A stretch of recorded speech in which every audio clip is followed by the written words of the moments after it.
শিলিগুড়ি মাটিকাড়ার কাছে এক টাউনশিপের ব্লকে মা ও ছেলের অস্বাভাবিক মৃত্যুকে ঘিরে রহস্য দানা বেঁধেছে। এলাকায় শোকের ছায়া। মৃতদের নাম তিথি দাস ও তেজস দাস। ব্যবসায়ী সুজিত দাসের স্ত্রী তিথি দাস ও ছেলে তেজস দাস ছাড়াও তাদের একটি মেয়ে রয়েছে। প্রথমে সে একটু অসুস্থ থাকলেও বর্তমানে সে সুস্থ রয়েছে। ঘটনার সময় স্বামী সুজিত দাস বাড়িতে ছিলেন না। বিষয়টি জানতে পেরে হার্ট অ্যাটাক হয় সুজিত দাসের। তাকে নিকটবর্তী হাসপাতালে ভর্তি করা হয়েছে। খবর পেয়ে ঘটনাস্থলে আসে মাটিকাড়া থানার পুলিশ। মৃতদেহ দুটি উদ্ধার করে ময়নাতদন্তের জন্য উত্তরবঙ্গ মেডিকেল কলেজ ও হাসপাতালে পাঠায় পুলিশ। তবে কি কারণে এই মৃত্যু তা নিয়ে ধোঁয়াশার সৃষ্টি হয়েছে।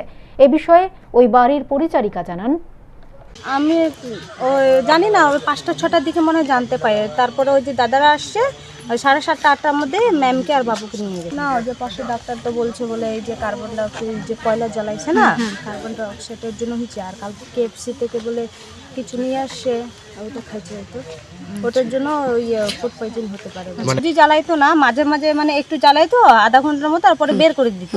কেন রুমটা পুরো বন্ধ না, তো গ্যাস ভরে যাবে বলে। কালকে শুধু ম্যামটা মনে হয় চোখে লেগে গেছে, ওটা রুমেই থেকে গেছে। আর রাতের তিথি দাস, তেজল দাস 8 বছর, তেজল দাস 19 বছর, সুজিত কুমার দাস বিজনেস আছে।